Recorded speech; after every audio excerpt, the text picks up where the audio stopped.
Hello! Hello! ఈ వింటర్‌లో lake ఎలా ఉందో చూడాలని నేను ఇంటి దగ్గర స్టార్ట్ అయ్యాను. ఫస్ట్ అయితే బయటికి రాగానే కార్ ఇలా ఉంది. ఒకసారి ఈ ఐస్ ఏమన్నా కదులుతుందేమో కొంచెం చూద్దామని ట్రై చేస్తున్నా. చాలా చాలా గట్టిగా ఉంది. టెంపరేచర్ అయితే ఈరోజు -11°C. హైయెస్ట్ టెంపరేచర్ అంటే 0°C అంట. సో, కార్‌లో అయితే ఆల్మోస్ట్ 6 డేస్ అవుతుంది ఈ స్నో పడి. ఇప్పటి వరకు అసలు నడవటానికే వీలు లేకుండా ఉంది. కార్ చూసారా ఎంత గట్టిగా ఇలా అయిపోయిందో. సో, చిన్నగా అడుగులో అడుగేసుకుంటూ ఎలాగో అలాగా మెయిన్ రోడ్ ఎలా ఉందో చూడాలి అని అనుకున్నాను ఈరోజు.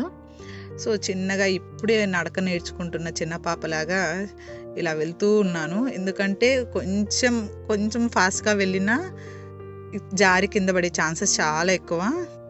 ఇక్కడ ఈ స్లోప్ ఎక్కితే చాలు నేను సగం సక్సెస్ అయినట్టే ఈరోజు. సో, చాలా స్లోగా, ఎందుకంటే ఇది మరీ ఎట్లా అంటే జారిపోతుంది. ఫుల్లు జారిపోతుంది. కింద పడితే మాత్రం చాలా గట్టిగా దెబ్బ తగులుతుంది. ఫైనల్‌గా వచ్చేసాము. అదిగో ఏడుకొండల వాడిని చూసినట్టుగా మెయిన్ రోడ్ వచ్చింది. మెయిన్ రోడ్స్ అన్నీ ఇలా కమ్యూనిటీ వాళ్ళే, హౌసింగ్ ఓనర్స్ అసోసియేషన్ ఉంటుంది. సో, వాళ్ళు క్లీన్ చేశారనమాట మిషనరీస్ తీసుకొని.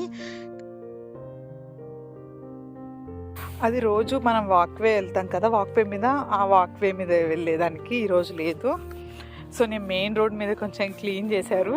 దీని మీద ఫాస్ట్‌గా వెళ్ళిపోతున్నాను. నెక్స్ట్ కార్ వచ్చే లోపల. కమ్యూనిటీలో మెయిన్ రోడ్స్ మాత్రమే క్లీన్ చేయగలిగింది కమ్యూనిటీ. స్ట్రీట్స్‌లో చిన్న స్ట్రీట్స్‌లో చేయాలి అంటే వాళ్ళ మిషన్ బ్లేడ్స్ అన్నీ విరిగిపోయాయంట. సో, మేము క్లీన్ చేయలేకపోతున్నాము చాలా గట్టిగా ఉండడం వల్ల అని చెప్పి ఈమెయిల్స్ పెట్టారు. ఇప్పుడైతే మనము లేక్ దగ్గరికి వెళ్తున్నాము. ఈ లేక్‌ని మీకు చాలా సార్లు చూపించాను. అన్ని సీజన్స్‌లో చూపించాను. సో, నేను ఈరోజు స్నోలో కూడా లేక్ ఎలా ఉందో మీకు చూపించబోతున్నాను. లేక్ మొత్తం ఇలా గడ్డగట్టేసింది. వాటర్ అంతా ఫుల్లు గడ్డగట్టేసింది. దీని మీద ఎవరో కొంచెం స్టోన్స్ లాగా, అంటే ఈ స్నోనే వేసి చూశారు. కానీ అది పైనే ఉండిపోయింది. అసలు లోపలికి కూడా వెళ్ళలేదు. అంటే మొత్తం వాటర్ గడ్డగట్టేసింది. కానీ ఇది చాలా చూడ్డానికి బ్యూటిఫుల్‌గా ఉంది, కానీ చాలా డేంజరస్. దీని మీద వాక్ చేయడం అలాంటివి అస్సలు చేయకూడదు.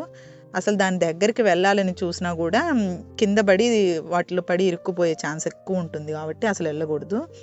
-11 చలిలో నేను మీకు ఈ లేక్‌ని చూపించడానికి ఇంత దూరం వచ్చాను. కాబట్టి please like, share and subscribe to cool kids studio.